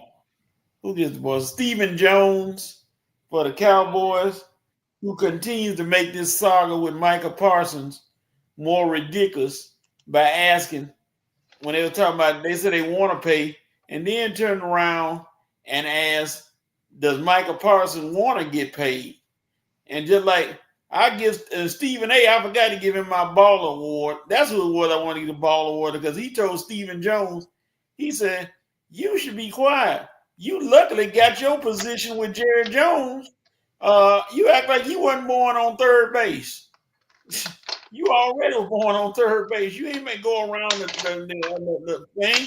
You ain't earned nothing being the assistant, the executive vice president. Yeah. You talking all that noise talking Michael Parsons, does he want to get paid? What the heck you think he holding out for if he don't want to get paid? That's crazy. Yeah. They just making that thing worse in Dallas. Michael Parsons will end up getting about $50 million if they keep on going. They're going to keep pushing this thing back further and further. He's going to be a rich man. What you got, Ace? I'm going to stick with Coach on ownership, but not the Cowboys. That's just that soap opera that they building up there. But Jimmy Haslam. So I'm gonna have to give Hancock some credit that we were talking about on Saturday, and he was like, the NFL is not going to be wrong. We were talking about Shedeur and the chances that he has as far as, being a starting quarterback or even a backup quarterback in Cleveland. So how Jimmy Haslam going to come out and talk about, well, we wasn't quite sure why we drafted him, that late or whatever. And everybody's like, well, if he got drafted and you didn't want him, I'm like, why are those individuals still on your employment list? Because somebody then had to have stepped outside the box and pushed the button to bring Shedeur in on the 5th round. So I don't understand the comments about, him saying basically not quite sure what all the fuss is about with Shedeur, and why, and trying to downplay why they picked him or why he got picked by them in the 5th round. Doesn't make sense to me. And so as soon as I seen it, I thought about Hancock. Like, darn, Hancock did say NFL is not going to want to be wrong about him, and so he's just possibly not going to get a fair shake in this. Yeah, I agree. with the Browns. So, Yeah. I feel bad for the Browns fans. Y'all gonna be garbage again. Yep. They're gonna be garbage And with look, you. You know? if his jersey sales start to decline during the season, then you can see the writing on the wall. I know. Well, you're gonna see. Remember, I was saying earlier about the preseason games being real vanilla. I think Cleveland would be a team that I would try to watch to see how many reps they give Shador in game 2.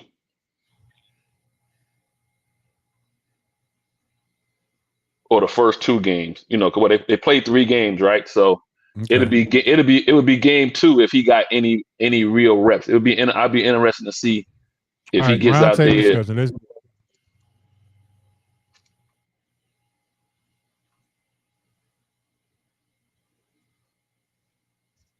All right, let's go ahead and get into this roundtable discussion. We're gonna do an NFL question of the day. Your top 3 players. How soon we forget? Y'all want me to go first, or you want to go first? Want to do round by round, or name your 3 off the bat? How y'all want to do it? Go 1, 2, 3. 1, 2, 3. All right, my first one is Wes Chandler, wide receiver, San Diego Chargers. Chargers, yeah. Wes Chandler was a beast, a super beast in San Diego with Dan Fouts and Kellen Winslow. All right, Coach, you up? I would say it is on the borderline.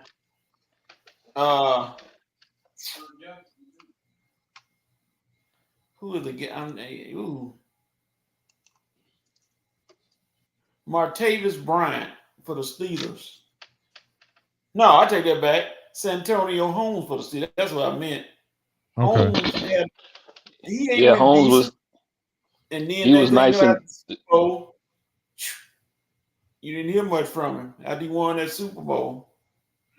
Yeah, but he was nice, and he was with the Jets first, right? He was nice in New York, and then got to the Steelers, or was it vice versa? Yep. All right, so who you got? Bob Sanders. Not Bob. Oh yeah, that's a good one. Whoo, yes. Great call. Bob Sanders come down that hole, put that thing on you, or right before they stop letting you take a guy's head off in the middle of the field on a pass route.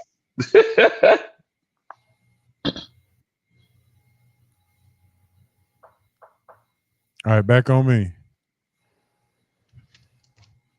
Now this guy right here is when I really started loving football, and he was somebody that got a lot of love at the time, but maybe a lot of people don't remember. I know the youngsters don't remember, but he was a beast in Miami, Mr. Larry Zonka. Okay. Yeah, how soon we forget Larry Zonka was all of that. All right, Coach, what you got? Josh Gordon. Good call, Coach. Good call. Josh Gordon was all everything, and just next thing you know, got derailed, and then his career proved power, and next thing you know, he was out of the league. Should have still been in it, but things happen. Yeah. Cuz through a Icky Woods out there. Okay. Not the Icky Shuffle. Yeah. What you got, Asa? I'm gonna go home. I'm coming regional area, so everybody remembers Art Monk, right? With the Washington Redskins. Mm-hmm. Yeah. Crossed on the other side for 3 years, and then he played 3 years here in Atlanta. Charlie Brown, wide receiver. Yeah. Charlie Brown.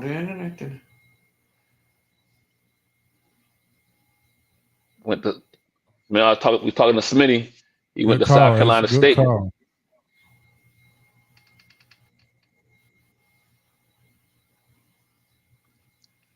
Call through Robert Smith in there. That's a good call, Call. That was a damn good call. Yeah. Another one. Oh yeah. Robert was he reminded you of Roger Craig. He like Robert Smith ran that rock.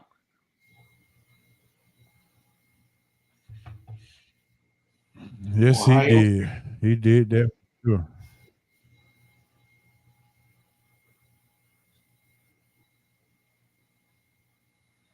All right, here we go. The last one for the night. The last guy who we how soon do we forget?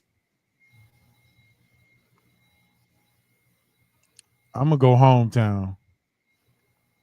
Wasn't necessarily nationally known, but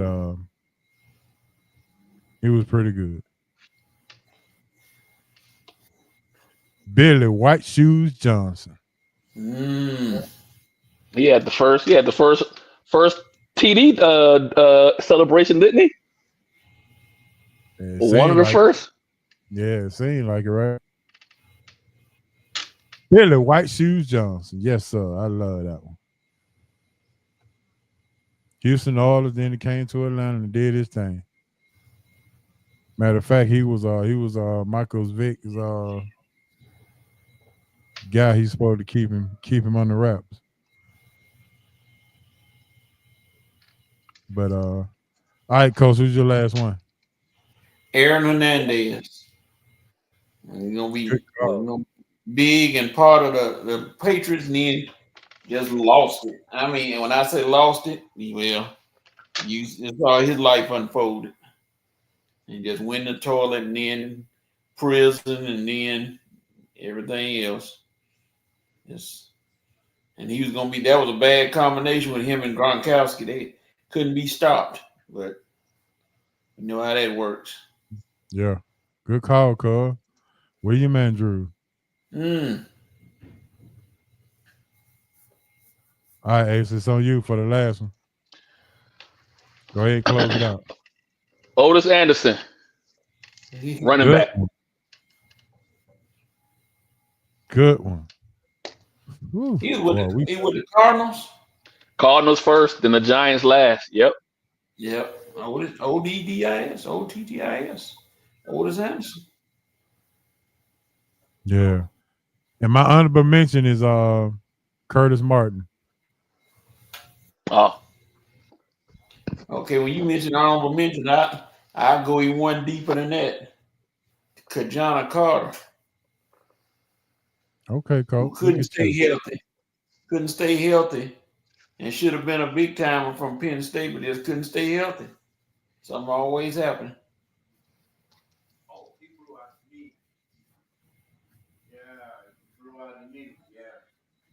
All right, Ace, you got an honorable mention, buddy? Yeah. Smitty took mine earlier with Darrell Green because I would like to be probably one of the greatest, or definitely a top 10 defensive back of all time. You don't never hear his name called. So that was my initial when Smitty took it, but I had a couple of people ready to roll. Yeah, you jumped in there with that Bob Sanders. That was a pretty good. That was a pretty good. Pick. Yeah, I had some people to back up. Yep. Great pivot. All right, awesome. All right, now it's time to get into what are we doing now, Coach? Fun bag time. It's time for the bag. Yes, sir. SRT fun bag. Bag out. There'll be some controversy tonight. I can guarantee it. I'll see it coming. All right, here we go. SRT fun bag. Coach, you're not gonna like this first one, but we'll see what you can do with it. The very first question, I see everybody jumping into the chat with the fun bag. So here we go. If you got 5 choices, what is in your seafood boil for the night? Oh, that's easy. You don't eat shellfish, Coach, so it can't be that easy. Yes, I can. I can I can make a nice seafood bowl with some. I change it up. I throw some Go ahead. I throw some catfish in there, Okay. potatoes. Mm-hmm. Let's see. Corn. Some andouille sausage, and I even throw them some of them Big Easy hush puppies in there, just to chain the game up. There you go. All right. All right, Ace, so what you got? Yeah, I'm with the coach. Potatoes, corn, shrimp, crab, sausage. Those are must. All right, let's see. They coming in. Carletta, egg, sausage, mussel, corn, potatoes, and shrimp. Is that 5 or 6? 1, 6. 2, 3, She 5, going 6. for you got the muscles in there. All right. I said 5. It's some more going in there, but them the 5 main things though. I know. I forgot about eggs. I forgot about putting some eggs in there. That's a good one. I forgot about that one. Yeah, I'm going crab leg, shrimp, potatoes, sausage, and corn. And if I'm like Carletta, who didn't follow directions, I'm gonna add eggs. Yeah, that egg's a new one to me. I love eggs. Now eggs can go right in there. I'm not sure about you, but over here they said they got broccoli in there, steamed broccoli. That's a good one. God, dog, that's a good one. Back at home, we'll throw okra as an ours. But if it don't have nothing else, it got to have sausage and potatoes. Those are the main ones. It got to have those two. All right, here we go. Second question. What was your first cell phone? What was the brand of your first cell phone? Oh, BlackBerry. Are they jumping in? Look at them. Crab legs, shrimp, potatoes, eggs, broccoli. Huh? That's not bad. Take shrimp out. Take crab legs out. Nokia. Mine was Nokia too.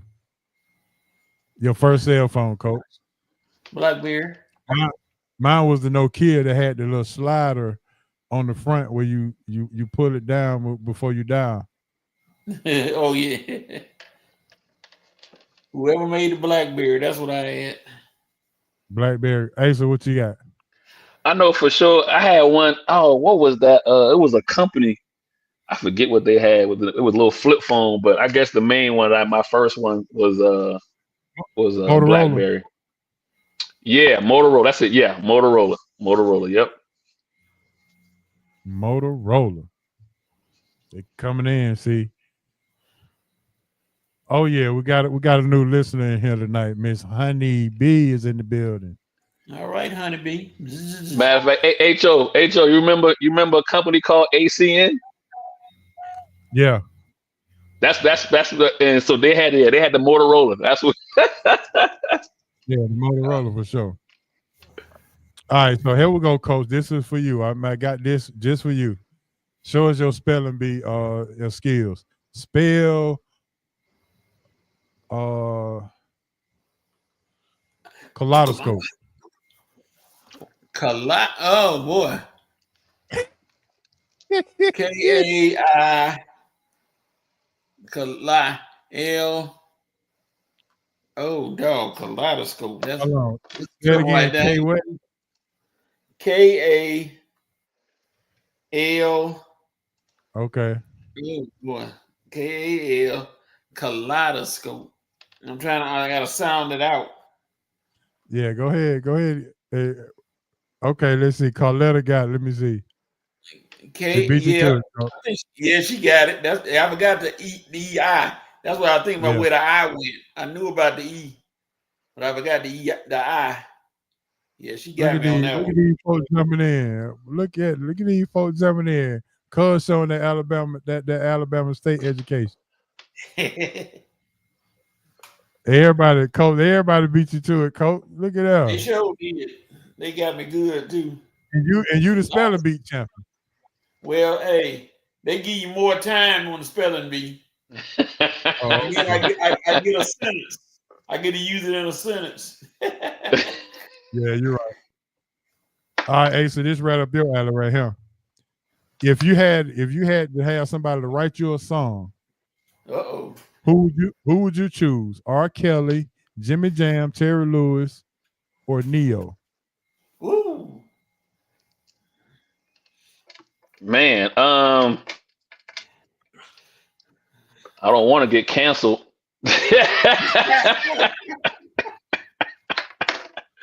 So I will go with Jimmy Jam and Terry Lewis.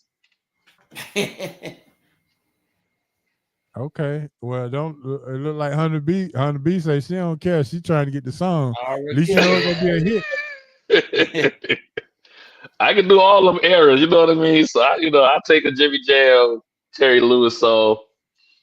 Come on, Coach. Who you got? You got Neo, you got Terry Lewis and Jimmy Jam, or you got R. Kelly? I got Jimmy Jam and Terry Lewis. They did Janet Jackson's album, and it was big time. Yeah, and they did some more stuff. So true, they did a lot of the '80s before. They were the '80s, I should say. Yeah. Hey, so ain't nobody getting cast because a lot of people choosing Kels. And it's the women too. Yeah. He wrote a song for Malcolm. He did 2 songs. So he got plenty of time to write. Dog, Carletta said he got to be a whole lot to write a song for her. She says, saved, sanctified. Yeah. All right, next question. All right, here's a choice. You got to choose one. Are you choosing no taxes on your regular work check for a whole year, or no rent or no mortgage for a whole year? Which one you taking? Oh shit. No rent, no mortgage. No rent, no mortgage. I pay taxes. You'll pay the taxes? Yeah, I pay the taxes, no problem. But if I ain't got to pay no rent or mortgage, we batting $1,000. I can put that money up. There you go. I think that's the easy one. I think everybody gonna say no rent or mortgage. Yeah, don't nobody want to get in trouble with Uncle Sam, I guess. All right, we got to get out of here. So here we go. All right, keep one, bench one, cut one. Uh-oh. Gun range, going bowling, or shooting pool. Keep, bench, cut. Shooting pool, I keep. Gun range, I bench. Going bowling, I ain't ever bowled over 120, so I can go with bowling last. But even though bowling fun, no, wait a minute. You cut. Okay. I'm gonna stay with the pool. I love pool. And gun range, I need to shoot something just for fun. Okay. I know from being from Mississippi, I know you can't miss. Wait a minute. Did he say because I'm from Mississippi? We shoot at everything. Oh, okay. Hold it now. Hey, you the one that had the catfish race, so I don't. There you go. You've been just now you done made the comeback, huh? All right. I missed your hand the last time. I missed your hand. And you be eating left handed for a while. You're in a foreign country. Right. Hey Joe, right, Joe, I'm gonna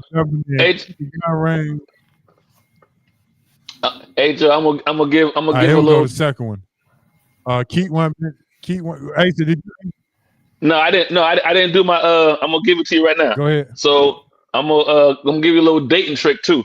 So your first date, take him to the pool alley. So you keep the pool, you bench the bowling, cut the gun range. Oh, okay. Why you don't like the gun range? That's how you do that. Well, I ain't taking no date to the gun range. That ain't happening. That might backfire on you.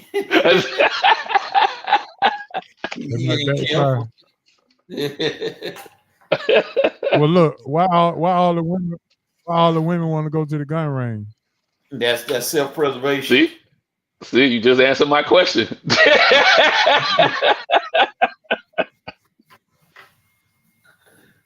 All right, here we go. The next one. Keep one, bench one, cut one. A week at Bible study camp, a week vacation, or a week working overtime to make extra money. Man, you gonna put the Lord in this? Well, I know I was it was questionable, but I have a backup for that one. So Bible study, vacation, and overtime. Overtime and regular vacation. Man, you don't put the Lord in here, so I got to keep the Lord. It's like too much pressure. Hey, this like, yeah, it's like going to Apollo. If you say to the Lord, you never get booed. You may not win, but you'll get booed. So a week to the Bible study. We gonna put the vacation. We gonna put overtime on the bench, and then I'm gonna cut the vacation. Yeah. Now see, Honey B got the right answer. She took it quiet. I was gonna say that you can read the Bible on vacation. Sure can. But that you got to pick it though. That ain't how the game played. You can't combine the two. You got to pick one. You got to stay strong and faithful on this thing. You got to stay strong and faithful. The Lord want to see you.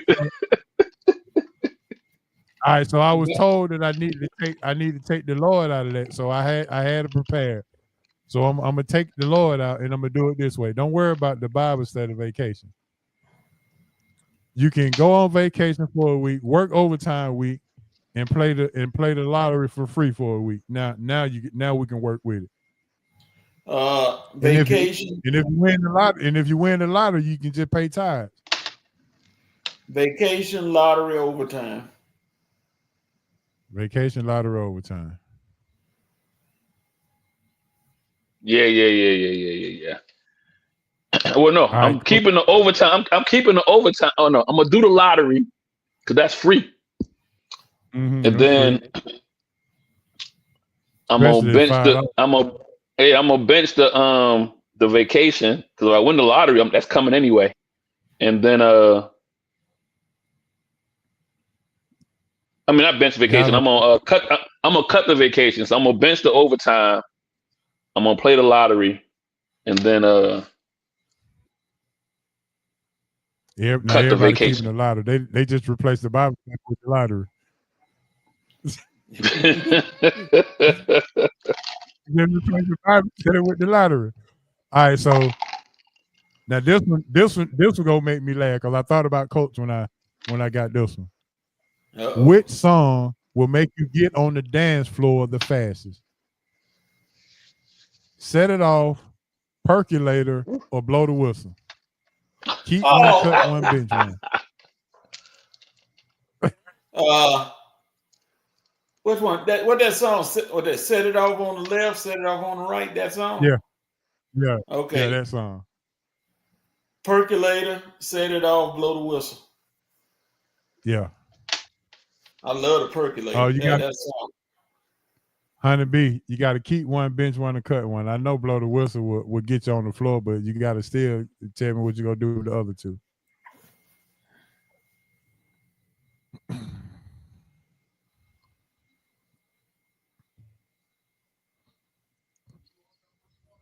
You know what? Just go ahead and pick one. Just pick one because that might be a little too tough. They want all three. Yeah, they probably want all three. So, Coach, just pick one. Don't worry about the keep one, bitch one. Just pick one. I'm so what you got? I'm setting it off, and then I'm blowing the whistle, and you could. I'll go cut percolator. Percolator lasts about 12 minutes. Okay. Bench set it off. Ain't got no needs for that no more. Nobody got no needs for that. Ahead, that's a young person. Hey. So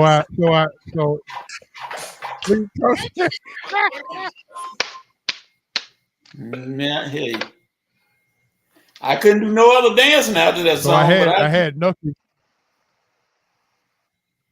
I had Nucky if you buck, and my fun bag screen that said ain't nobody going to the club to fight, so you need to take that off.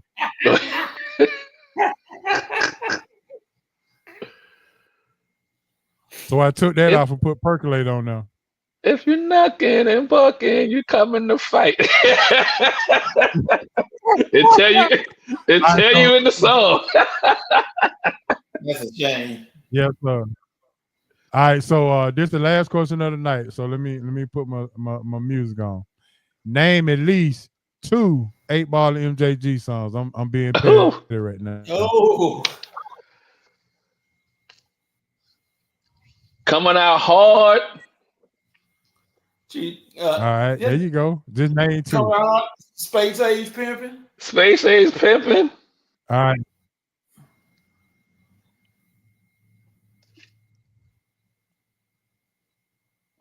That coach, them your 2. That's both of y'all 2. Yeah. We gonna keep it simple for the folk. We keep it simple.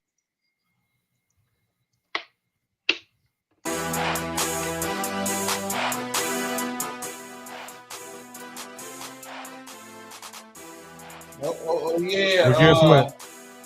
I know who ain't gonna have no answer. Look what he said.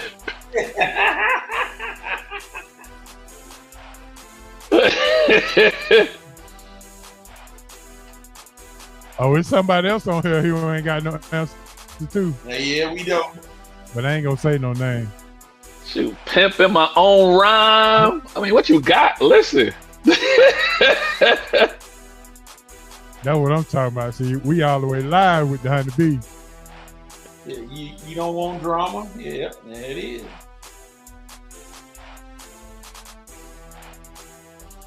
Instead of saying you don't want this smoke, I'm gonna start saying you don't want drama. All right, man. With that being said, that's gonna end our show, man. It's so grateful to have the crew back in the saddle, man. Big Easy Grill was great. Thanks for everybody who tuned in. Happy birthday, Monique. Happy birthday, Tracy done jumped in. Lay it down, See what I'm saying? Come on, Bob. You done let all this. You would lay it down.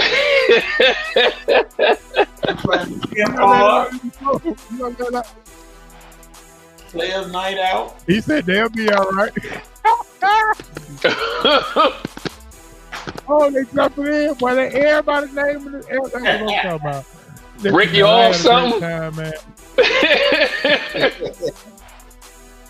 Great show. Happy birthday, Monique. Happy birthday, Smitty.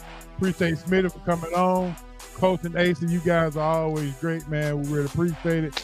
Honey Bee, thanks for tuning in. Thanks for the big ups. And hey, man, all I can say is God is good.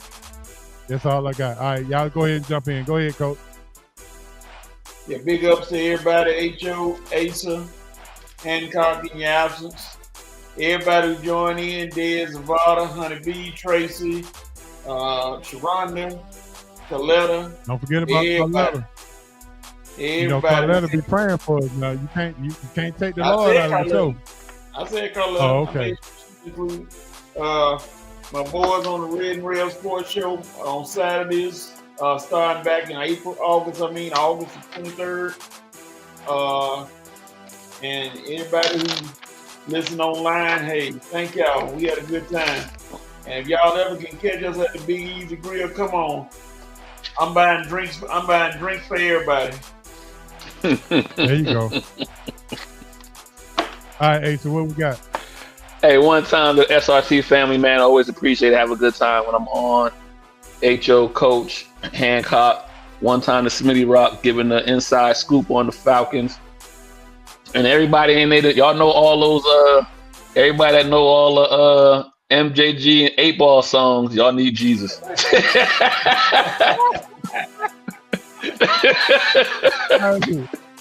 I was waiting on Carletta to chime in and see what song she had. No. I thought she was gonna at least put in Cadillac Pimpin'. They did the video at the church.